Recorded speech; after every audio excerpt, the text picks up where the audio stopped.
Samantha Learns a Lesson. Chapter 1. Notes and Knee Bends. Something poked Samantha in the back. Samantha jumped slightly, but she didn't look up. She knew the signal. It was from Helen. Helen Whitney had the desk behind Samantha's. Both desks were like all the other desks in the classroom at Miss Crampton's Academy for Girls. Their iron sides were molded in lacy swirls and curls. And one particular curl was just the right size for holding notes. Talking in class was not allowed at Miss Crampton's. So when Helen had something to tell Samantha, she would write it on a piece of paper. Then she would roll the paper up, stick it in the proper iron curl, and poke Samantha in the back with her pencil. Samantha would wait until Miss Stevens wasn't looking, then drop her hand back and pull out the note. Once, she caught her finger in the iron swirls and barely got it loose before Miss Stevens turned around. But usually the system worked wonderfully. Now Samantha waited until the teacher's back was turned. She reached for the note. It said, "What the dickens does legage mean?" Samantha looked up quickly, squashed the note small, and shoved it into her pocket. It would be bad enough to be caught passing notes in school. She couldn't imagine what would happen if she were caught with a note that said the dickens. Didn't Helen have enough sense not to write almost swear words in school? There wasn't enough time for Samantha to answer Helen's note. Miss Stevens had already finished writing a long list of French words on the blackboard. Now she turned around and faced the class, and she looked straight at Helen. "Helen, will you please tell us what la gorge means?" Miss Stevens asked. Samantha tried to give Helen a clue. She cleared her throat rather loudly. Miss Stevens stared at her, then looked back at Helen. Helen didn't answer, so Samantha tried again. She rubbed the back of her neck. "Samantha, are you well?" asked Miss Stevens. She was looking at Samantha through gold-rimmed spectacles that seemed to see everything. She looked as if she had a pretty good idea of what was going on. "Yes, ma'am," said Samantha softly. She folded her hands on her desk. Helen would have to answer on her own. "Is it the neck?" squeaked Helen uncertainly. "No, Helen, it is not," said Miss Stevens. She looked around the room. Edith Edelton stretched her hand high in the air, and Miss Stevens called on her. "La gorge," said Edith smugly, "means the throat." "That is correct," said Miss Stevens, and Edith gloated. Samantha could just imagine Edith keeping score in her head. Me, 107. Everyone else, 0. Edith was smart, but not as smart as she thought she was. Probably no one on earth was as smart as Edith Edelton thought she was. The class was just finishing the list of words on the blackboard when the lunch bell rang. The girls stood beside their desks. They waited until Miss Stevens nodded for them to go and get their lunch boxes from the cloakroom. Then they filed quietly out the door. The day was warm, so the girls could eat outside on the benches in the yard. Helen, Ida Dean, and Ruth Adams waited for Samantha at their usual spot. Samantha squirmed as she sat down next to them. Her legs itched from the long flannel underwear that was tucked under her stockings. But she had to wear it, whether the days were warm or cold.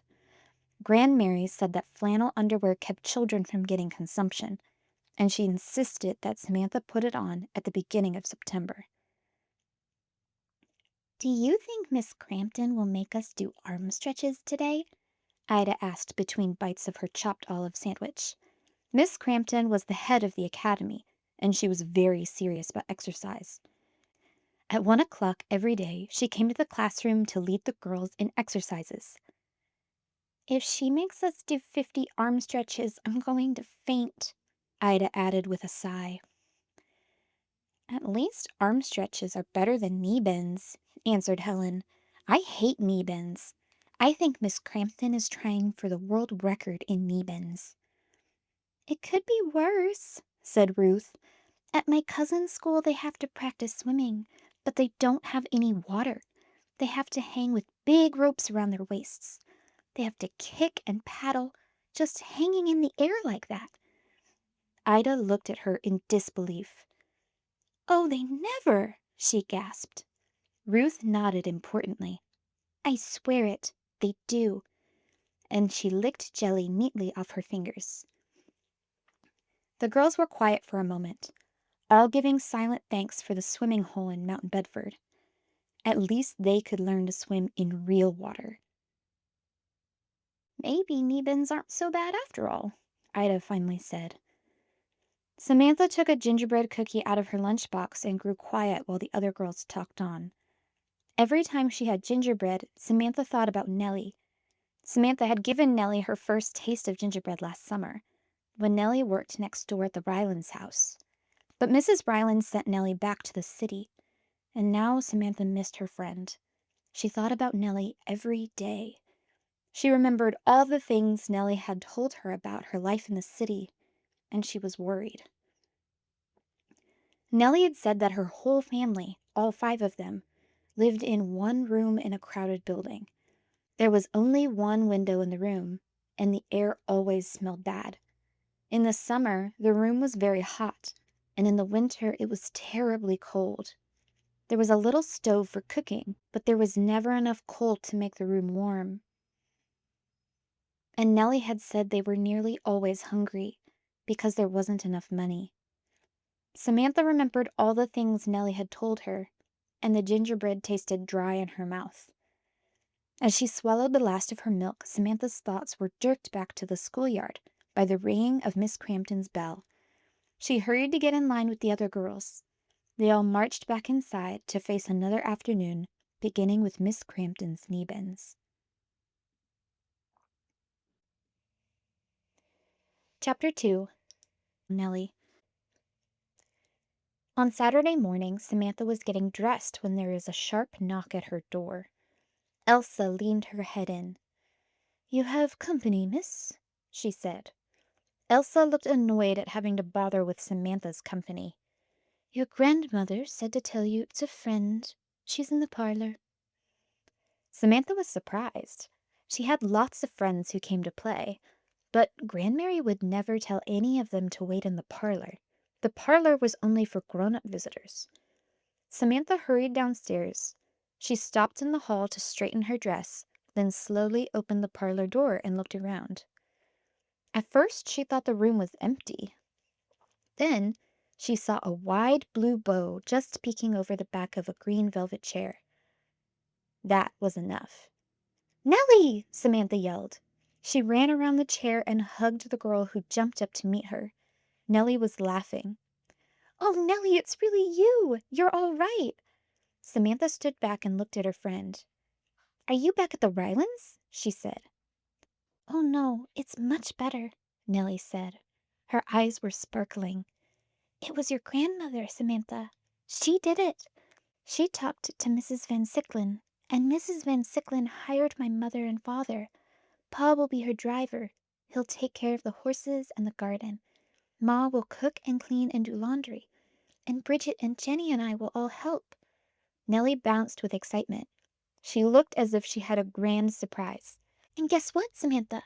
We get to live there, all of us. We really do, in the rooms over the carriage house. Isn't that wonderful? Samantha grabbed Nellie's hands and danced with her around the parlor. Oh, Nellie, you'll only live 2 houses away. We can play every single day when I get home from school. Nellie stopped. Only her eyes danced now. She leaned over as if to tell a secret. Samantha, she said in an excited half-whisper, I'm going to go to school too. Mrs. Van Sicklen told your grandmother I could. Nellie jumped a little jump and clapped her hands. What do you think of that? Samantha hugged her. Oh, Nellie, that is wonderful. It's just wonderful. I'm so glad you're back. Samantha swung Nellie around in a circle and then started toward the door. Come on, she said. Maybe Mrs. Hawkins will give us some gingerbread. Monday morning, Samantha led a strange parade down the hill, across Main Street, and into the Mount Bedford Public School. She walked tall and proud, dressed in her best gray dress. Nellie walked next to her, skipping little excited steps now and then. Jenny and Bridget, Nellie's little sisters, followed behind. They squeezed each other's hands and walked very quietly. Bridget was 7 and Jenny was 6. They would both start in the first grade. They looked shy and scared as they tiptoed into their classroom. Then Samantha led Nellie to the second grade classroom. Nellie would start there because she knew her letters and could read a little, even though she had never been to school before. In the dim hallway, facing the tall oak door, Nellie looked frightened. She twisted her hand in her dress and looked at Samantha for help. "Everything will be fine, you'll see," Samantha said. "Remember, I'll meet you on the front steps when school is over." Nellie took a deep breath and stepped into her classroom. Samantha hurried out of the building and ran the 2 blocks to Miss Crampton's. All day long, Samantha worried about Nellie. During morning exercises, she wished she had taught Nellie the Oath of Allegiance. She knew they would be saying it in the public school. Did Nellie know it? Did she know the hymns they would sing? At lunchtime, as Samantha ate her watercress sandwich, she remembered the lard pails Nellie and her sisters had carried as lunch boxes. She wished she had looked inside. She wasn't sure they had enough to eat. At least she could have given them her cookies. During penmanship class, Samantha practiced S's and Q's and thought she should have stayed longer with Nellie. Would someone help her find the pencil sharpener? Would there be someone to show her where the bathroom was? By 3 o'clock, Samantha was almost bursting to know how Nellie had gotten along. She ran the 2 blocks to the public school and climbed the front steps 2 at a time. Jenny and Bridget began jumping up and down the minute they saw her. Both of them talked at once. "There are 30 desks in our room, Samantha. I can count to 30, Bridget said. "I have my own desk," Jenny added. "We put our lunches in the clock room," Bridget continued. "No, Bridget, it's not a clock room, it's a cloak room," said Samantha. "We have books, see?" Jenny held up 3 books strapped together with a leather belt. "That's nice, Jenny," said Samantha. "But where's Nellie? Why isn't she here?" The little girls looked at each other and shrugged. "We don't know. We haven't seen her." Samantha looked around. All the other boys and girls were on their way home. Samantha saw Eddie Ryland pulling Carrie Wilson's hair ribbon off and running down the street with it. But there was no sign of Nellie. Where could she be? Then Samantha saw her. Nellie was huddled by the bushes near the foot of the steps. She was sitting on her heels with her head in her hands, and she was crying. The 3 girls ran down the steps and crouched next to Nellie. Jenny and Bridget began patting their sister's back and stroking her hair. Samantha put her arm around Nellie. "What is it? What's the matter?" she asked. "I can't do it, Samantha," Nellie sobbed. "I'm too old to start school. I can't do it."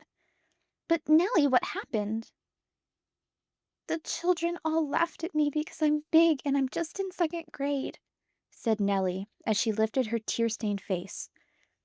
"The teacher made me sit at the back of the room, and she got mad at me when I couldn't get the right answer. She asked me where the Atlantic Ocean was, and I was just so scared that I forgot. Then the children laughed even more." Nellie shuddered with a little sob. "They called me Rag Bag, and one time when a boy passed my desk, he leaned over and whispered, 'Dummy.'" Nellie hid her face in her lap again. "Oh, Samantha, I can't go back tomorrow," she sobbed. "Yes, you can, Nellie," Samantha said firmly. She was angry now. She was very angry. And when Samantha was angry, she was not likely to sit still. "Nellie, do you know the way home by yourself?" Samantha asked. Nellie nodded. "Well then, you take Jenny and Bridget home. I have to do something. Dry your eyes. It's going to be all right. I promise you it's going to be all right." Nellie rubbed her hand over her eyes and sniffed loudly. But she got up, took her sister's hands, and started home. Samantha marched back to Miss Crampton's academy.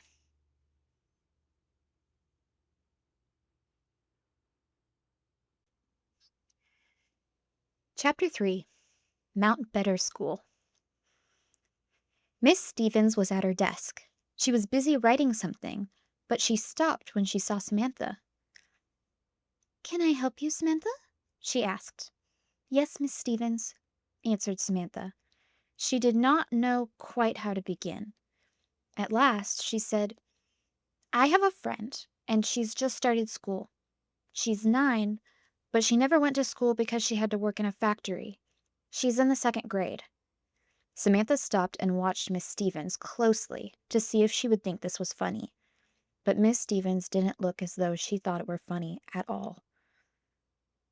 Samantha went on. "The children tease her and the teacher is mean. She thinks my friend isn't very smart, but she is smart, Miss Stevens. She just needs help." Miss Stevens nodded, so Samantha kept talking. "I could teach her, but I don't know what she needs to learn." She looked at Miss Stevens hopefully. "Can you help us?" Miss Stevens looked thoughtful. "You are a very good friend, Samantha. I think you will be a good teacher, too. Come sit down." Samantha sat on the chair next to her teacher's desk, and Miss Stevens went to a bookshelf at the side of the room. She came back with 4 books. "These are the 2nd grade books," she said. "There's a speller, a reader, an arithmetic book, and a geography book." Miss Stevens began writing in the books with a pencil. "I'm marking parts in each of them. Do you think you can help your friend learn them?" "Yes, Miss Stevens," Samantha said. "Good," Miss Stevens replied. "Now stop and see me after school on Friday. Tell me how much your friend has done, and I will help you plan for the following week. It's going to mean quite a bit of work, Samantha. Do you think you can do it?" "Oh, yes, we can do it." Samantha stood up, reached for the books, and dashed out of the classroom. Samantha ran most of the way home. She was so eager to get started that she almost forgot to curtsy when she burst into Grandmary's sitting room. She remembered and bobbed quickly, just in time to avoid her grandmother's frown. "Grandmary, may I start a school?" asked Samantha in a rush. Even though Grandmary was used to the unexpected from Samantha, she could still be surprised. She raised an eyebrow and looked at her granddaughter. "Why, Samantha, are you quite sure you've learned all that Miss Stevens has to teach you?" Samantha tried to explain. "Grandmary, I want to start a school for Nellie.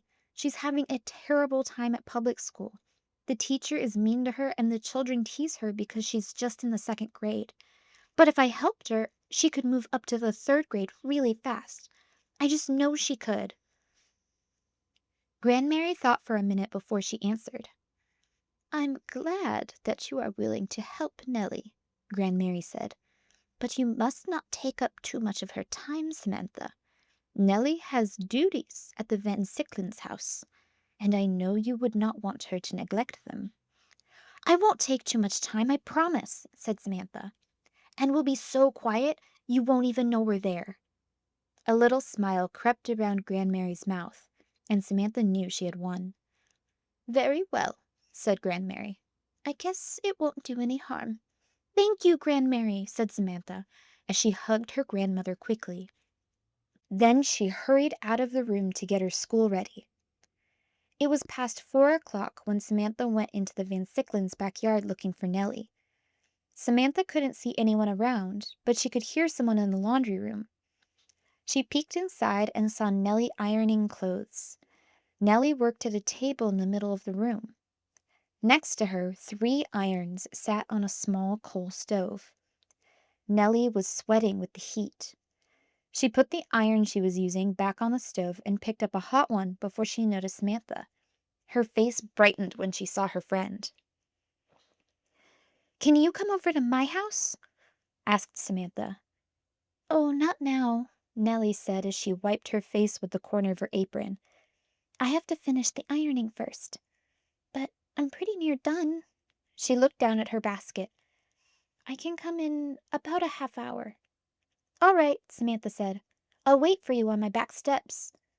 She walked back to her house and sat with a book until she saw Nellie coming through the hedge. Nellie was carrying Lydia, the beautiful doll that Samantha had given her. Lydia was no longer quite so fine. Her dress was wrinkled and worn because she had been held so often. Her hair was mussed because Nellie hugged her so tightly at night. Her china hands and face were dirty because Nellie took her with her wherever she could. Samantha looked at Lydia and knew she had been loved. Come on, Nellie. I have something to show you, she said. Together, the two girls went inside. In the hallway next to the kitchen, Samantha opened a door that led to a curving stairway. She started up and Nellie followed. The stairs ended on the second floor, at the back of Grand Mary's house. Samantha opened another door. The steps were narrower. Now. They ended in the attic. Samantha led the way down a narrow hall, past Elsa's room and Jessie's sewing room, to a third stairway. These steps were very steep, and sunlight poured down from above them. As the girls climbed, Nellie's heart beat faster. She knew where they were now. Samantha was taking her to the small tower that rose above her house and made it look like a palace among the houses of Mount Bedford. Nellie held her breath as she followed Samantha up. And suddenly, they were there, in a tiny room above the world. There was a window in each of the four walls, and Nellie hurried to peer out of each one in turn. She could see all the way down the hill to School Street. She could see the Rylands house and the Van Sicklins, and she could see over the trees on the hill. Nellie had never been up so high before. She thought it felt like flying. When she turned around, Nellie saw that the room was special inside, too. Samantha's small blackboard was there, standing on wooden legs like an easel. There were cushions to sit on, and books stacked neatly against one wall. And there was a small jar of dried white beans. Nellie was amazed. Samantha, what? Here, sit down. We're going to get you out of the second grade, Nellie. Put Lydia on the window seat and let's get started. Samantha opened a book to the place Miss Stevens had marked. Why don't you start reading there? And when you come to a word you don't know, I'll write it on the blackboard so you can practice it. Nellie read 2 pages, and Samantha wrote 11 words on the blackboard. Nellie copied them in her copybook to take home and study. Next, they worked on penmanship. Samantha thought this might be difficult for Nellie. She remembered how hard it had been to make her own letters small enough, and how she had worked to get all the curls in the right places. But Nellie was fascinated by the letters. She loved the fancy look of them. Even though her first letters were crooked, she kept trying and trying to make them beautiful. Finally, it was Samantha who said it was time to stop. They would have to go on to arithmetic. Samantha spilled some of the beans out of the jar and onto the floor. She began arranging them in rows. All right, Nellie, here are 7 beans and here are 5, she said. Now if you add them together, 12, Nellie interrupted. Samantha looked up, startled. She moved more beans into place. 14 and 9, she said. 23, said Nellie without bothering to count the beans. Samantha scooped the beans back into the jar and said, 17 and 15. 32, Nellie answered promptly. Samantha sat back on her heels and stared at Nellie. How did you know that? Nellie shrugged. Lots of times in the city, I did the shopping for Mama. I usually had just about $1, and I had to get food for all of us. I had to know how many pennies things cost, and I had to know how many pennies I had left, and I had to know fast. Samantha nodded slowly. She didn't want to think about Nellie counting pennies for food. She shoved the bean jar in a corner. It's getting too late to look at the geography book now. We'll have to save that for another day, she said. As the girls were stacking the books and getting ready to leave, Samantha had a thought. "You know, Nellie," she said, "we should have a name for our school. I think we should call it the Mount Better School." Her smile had mischief in it as she looked at Nellie. "We've got better students than the Mount Bedford School." A grin flashed across Nellie's face. "We've got better teachers, too," she said.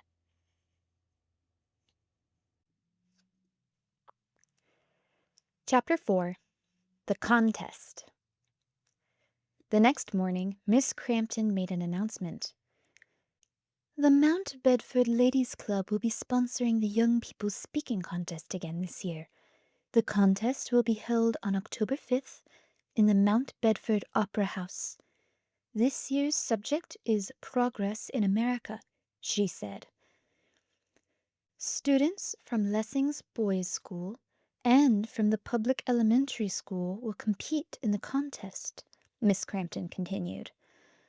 "Our own academy has been asked to send 2 girls to take part. In order to choose those 2 girls, we shall have a contest of our own 3 weeks from today. Each of you will prepare and present a speech. Miss Stevens and I shall choose the 2 best speeches. Think very carefully about progress in America," Miss Crampton went on.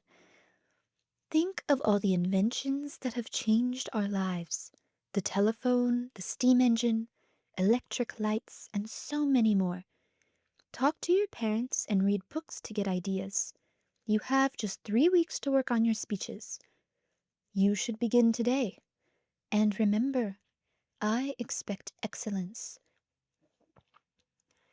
By the time Miss Crampton finished, all the girls were thinking hard, and by lunchtime, everyone was buzzing about the speaking contest. "If you win," said Helen, "the mayor gives you the medal, right up on stage with everybody watching." "It wouldn't matter if the president gave me a medal," said Ida glumly. "I get so nervous in front of people I can hardly remember my name. I could never give a speech in public."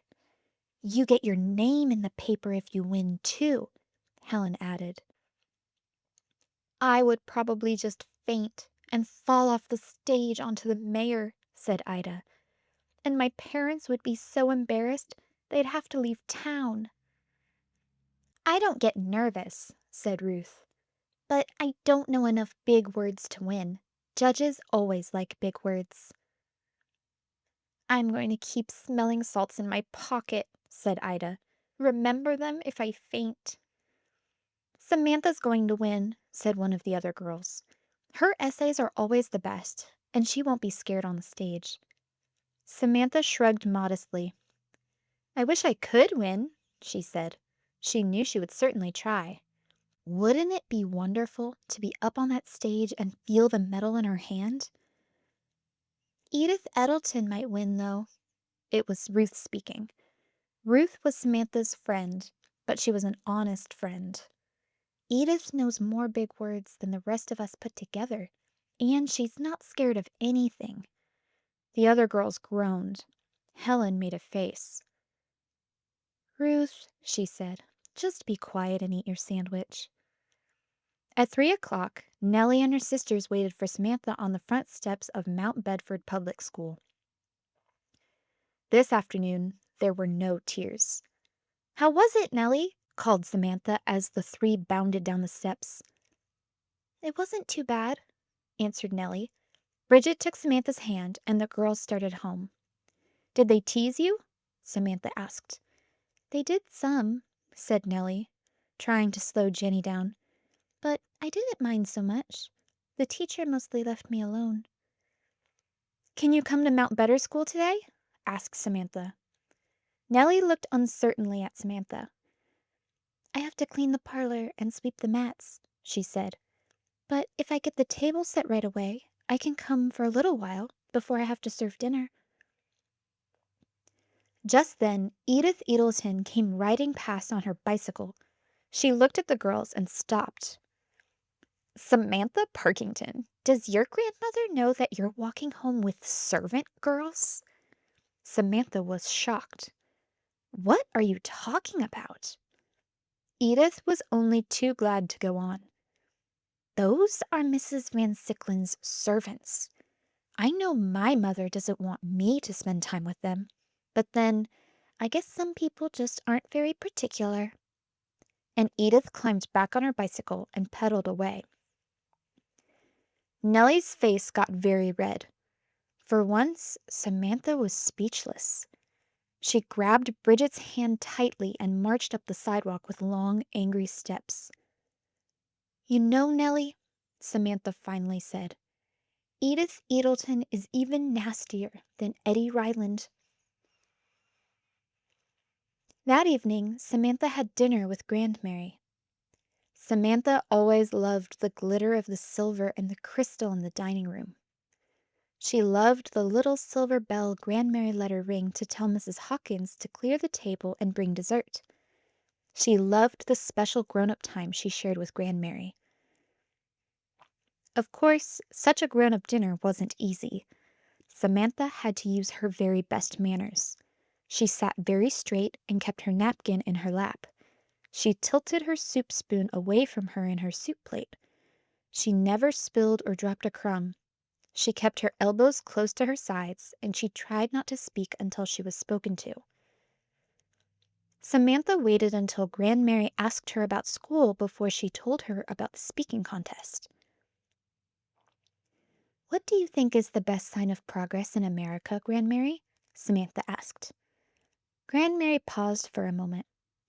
"First of all, Samantha," she said, "I think it is a mistake to assume that change means progress.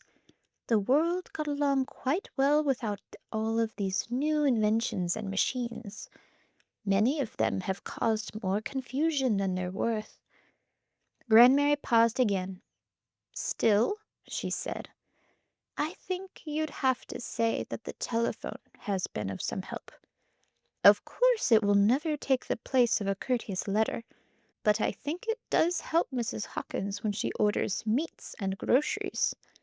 And it is a comfort if we should ever need the doctor or the fire department. Yes, I think I'd say the telephone is a useful invention." Samantha had something else she wanted to talk about, but once again she had to wait until Grandmary noticed and asked, "Is something bothering you, Samantha?" "Grandmary, why isn't Edith Edelton allowed to play with Nellie?" Samantha asked. Grandmary looked surprised. "Why, Samantha," she said, "Edith is a young lady." Samantha thought that was ridiculous, but all she said was, "You let me play with Nellie." "You are helping Nellie," said Grandmary, "not playing with her. There is a difference." Samantha was quiet. She didn't like the difference.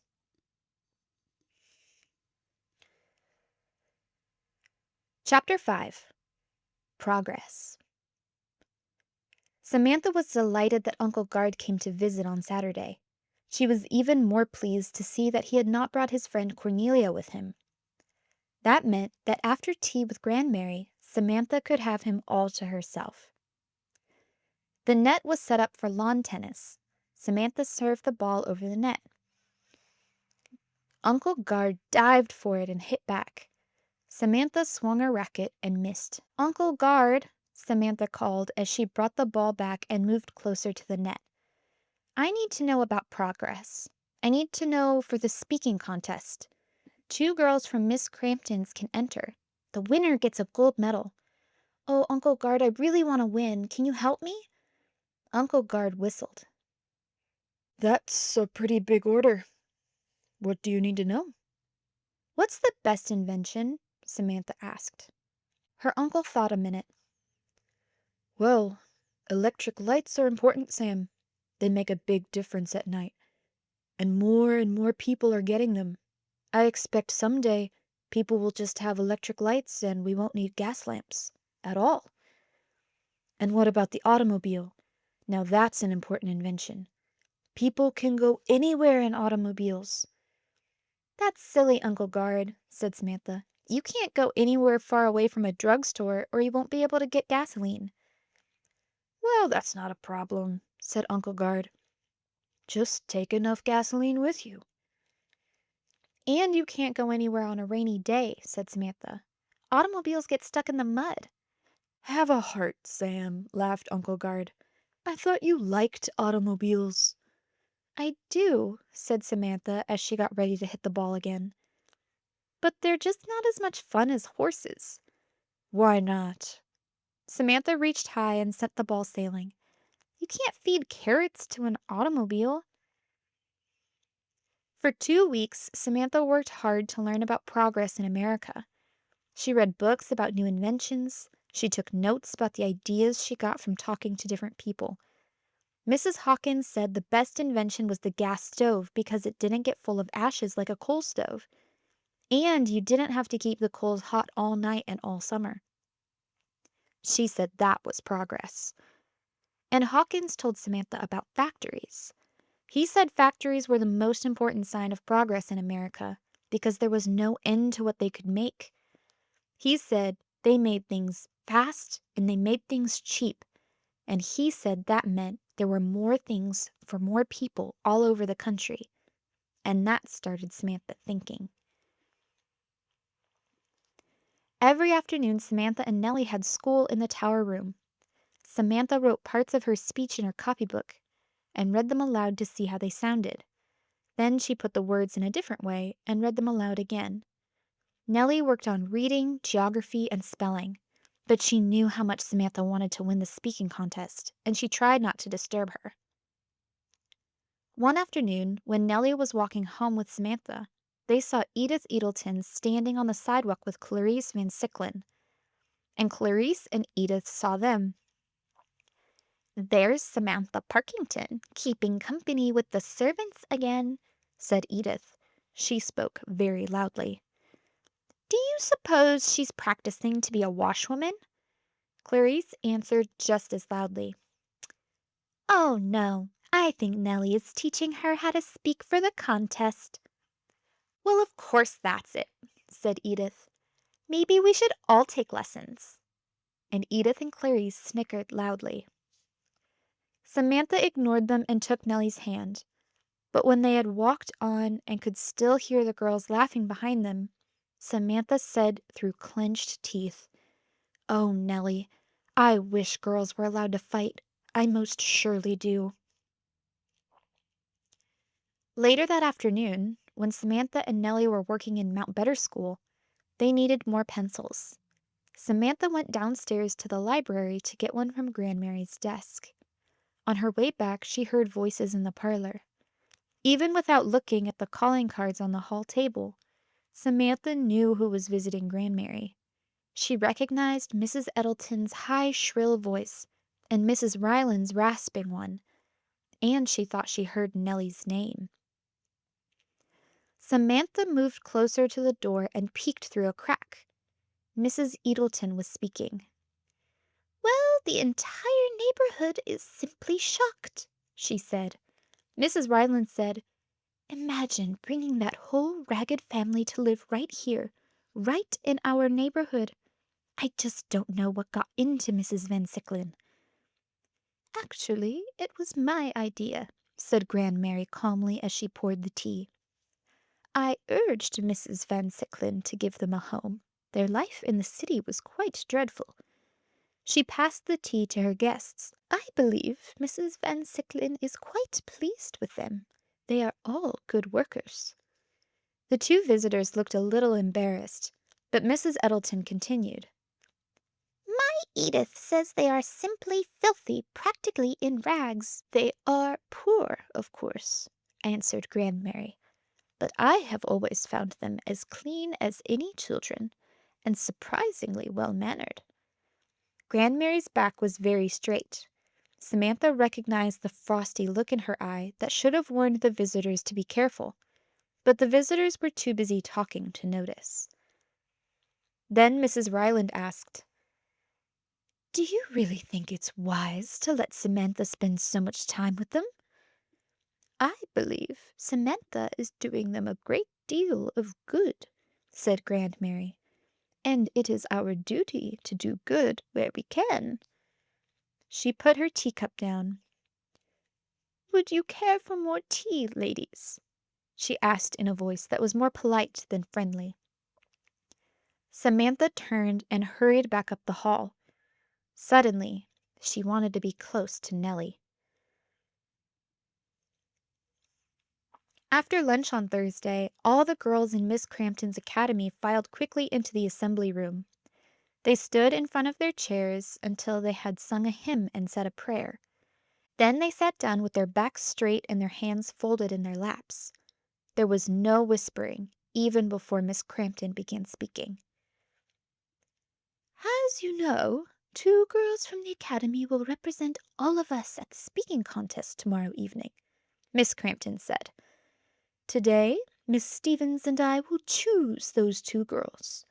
They will be the 2 girls who give the best speeches about progress in America.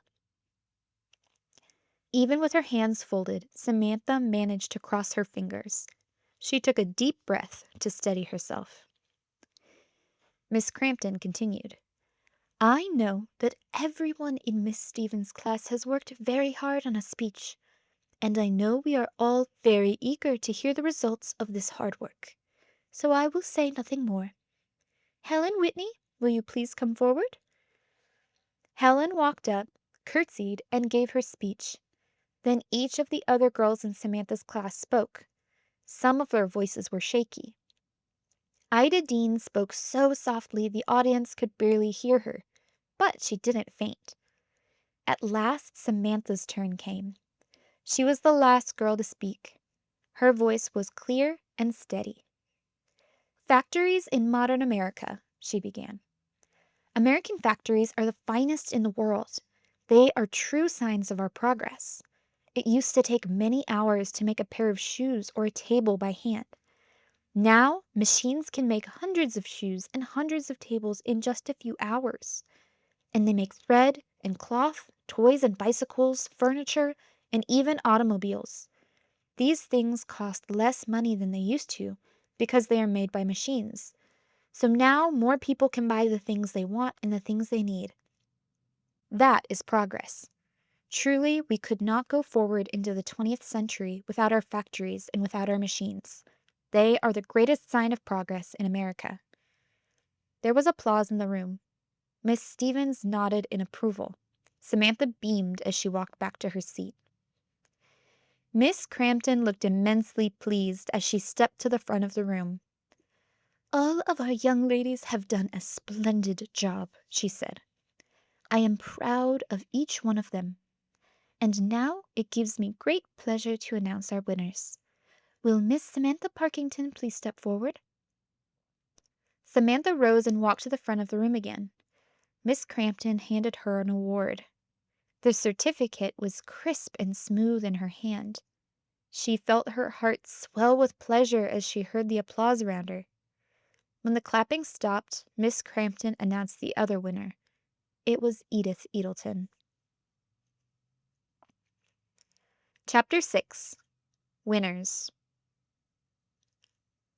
In Mount Better School that afternoon, Nellie watched proudly as Samantha pinned her award to the wall. Can I hear your speech, Samantha? Nellie asked. There was no doubt in Nellie's mind that her friend's speech would be the best ever written since Abraham Lincoln's. Samantha cleared her throat and used her most proper voice. She repeated her speech just as she had at the academy, remembering with a thrill the applause that followed it. She finished proudly and then looked at Nellie for the praise she was sure was coming. But Nellie was staring at the floor and running her finger along the edge of the cushion. Well? Asked Samantha. It's very nice, said Nellie in a voice that said it really wasn't nice at all. Samantha felt hurt. What's the matter with it? She asked. It's very nice. It's just not very true, said Nellie. What do you mean? I used to work in a factory, Samantha. It's not like that. Nellie had worked in a factory. Samantha had almost forgotten that. Well, what's a factory like then? She asked. Nellie was quiet. She was remembering things that she didn't want to remember. I worked in a big room with other kids, she said finally. 20 others, I guess. But that didn't make it fun. We couldn't play. We couldn't even talk. The machines were too noisy. They were so noisy that when I got home at night, my ears were buzzing, and it was a long time before I could hear anything. We had to go to work at 7 in the morning, and we worked until 7 at night, every day but Sunday. Nellie continued. I worked on the machines that wound the thread. There were hundreds of spools. We had to put in new ones when the old ones got full, and we tied the thread if it broke. We had to stand up all the time. I got so tired, Samantha. My back hurt, and my legs hurt, and my arms got heavy. The machines got fuzz and dust all over everything. It was in the air, and it got in my mouth, and it made it hard to breathe. Nellie was quiet again. Then she went on. The room was awful hot in the summer, but it was worse in winter because there wasn't any heat. Our feet nearly froze. We couldn't wear shoes. Samantha was shocked. You couldn't wear shoes? She asked. We had to climb on the machines to change the spools, and shoes would make us slip. The machines were so strong they could break your hand or your foot or pull a finger off as easy as anything. We all had to have our hair cut short. If your hair was long, the machines could catch it and pull it right out. They just kept winding. Once I saw that happen to a girl. She was just standing there, and then suddenly she was screaming and half her head was bleeding. She almost died. Nellie was running her finger along the edge of the cushion again. They paid us $1.80 a week. She looked straight at her friend. That's why thread is so cheap. Samantha stared at Nellie. She couldn't move. She felt numb and cold. Only her scalp was tingling and her arms had a strange ache in them. The Mount Bedford Opera House was used for most of the town's special events. It served Mount Bedford for everything from roller skating parties to concerts. On the evening of the Young People's Speaking Contest, it was filled with wooden chairs. The contest speakers sat on the stage, facing parents and friends from all over town. Grandmary sat in the second row, wearing a gray silk dress and looking calm and stately. Nellie sat with her mother near the back of the room. She looked shy and out of place. As the president of the Mount Bedford Ladies' Club stepped to the front of the stage, smiling and bobbing her head, the room grew quiet. She welcomed everyone, then introduced the speakers and told what schools they represented. Then it was time for the speeches.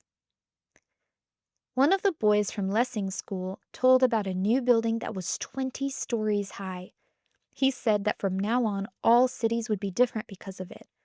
Another boy talked about automobiles, and someone spoke about electric lights. A girl from the public school talked about medicine. She said people didn't get sick as much as they used to. Then it was Edith Edelton's turn. Edith walked to the front of the stage like an army general. She paused for a moment with her head a little to one side. Then she boomed out her speech in a voice meant to reach the opera house doors and beyond. We are fortunate indeed to live in this age of progress.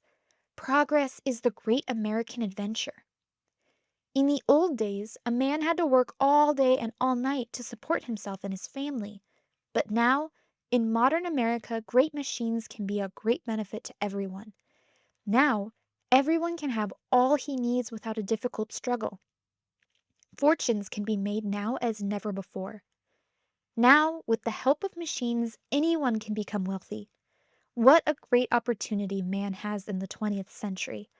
Are we not fortunate to live in this great age of progress? Everyone clapped loudly as Edith returned to her chair in triumph. She sat down, smoothed her dress, and smiled at Samantha. Then Samantha heard her name called. She walked to the front of the stage calmly. She didn't look at Miss Crampton and Miss Stevens. She knew what they were expecting her to say, but she had learned something more about factories from Nellie. And now she had something else to say. Samantha stood tall and looked straight ahead. In her mind, she could hear the words that she had been practicing ever since her last lesson in Mount Better School. Americans are very proud of being modern, Samantha began. We are proud of our progress. We are proud of the machines in our factories because they make so many new things for us. But Americans are proud of being truthful, too. If we were truthful, we would say that the factory machines make things fast and cheap, but they are dangerous, too. They can hurt the children who work in the factories. The machines can break their arms. They can cut off their fingers. They can make children sick. And children who work in factories don't have time to play or go to school.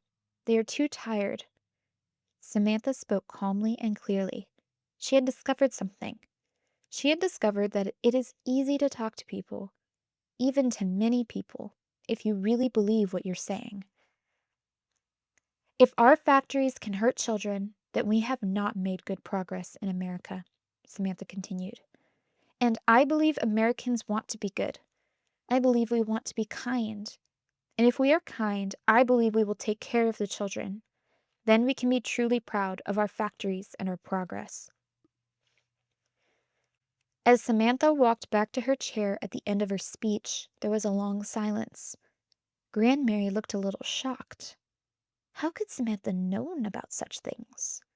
Then Grandmary looked back at Nellie. Nellie was sitting with her back straight and her eyes shining, and Grandmary understood. She understood a great deal. A proud smile spread across her face, and she began to applaud.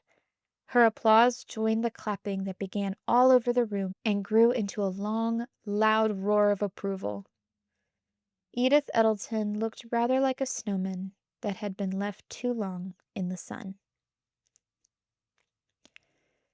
The next time Samantha and Nellie sat in Mount Better School, it was not for a lesson. It was for a celebration. Samantha's first prize medal hung from its blue ribbon on the schoolroom wall. The girls were eating cookies and little cakes with pink frosting. Mrs. Hawkins had made them a whole pitcher of lemonade. They sat on cushions with napkins spread on their laps, feeling very pleased with themselves. Nellie sighed happily as she finished the cookie. She leaned back against the wall. I'm glad we're celebrating today, Samantha. Something nice happened to me, too. Oh, said Samantha, eager to share her friend's good news. What? Nellie smiled shyly. I moved to 3rd grade. Samantha jumped up, spun around, and clapped her hands. Nellie, that's wonderful! That's just wonderful! Then she stopped and looked at her friend.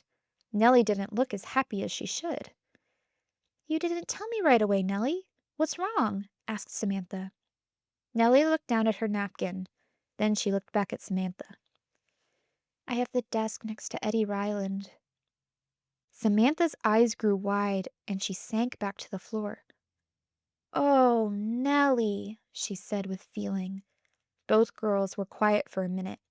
Then Samantha pushed the cookies away and reached for a book. Hurry up and finish your lemonade. We've got to start studying. You've got to move up to the head of the class.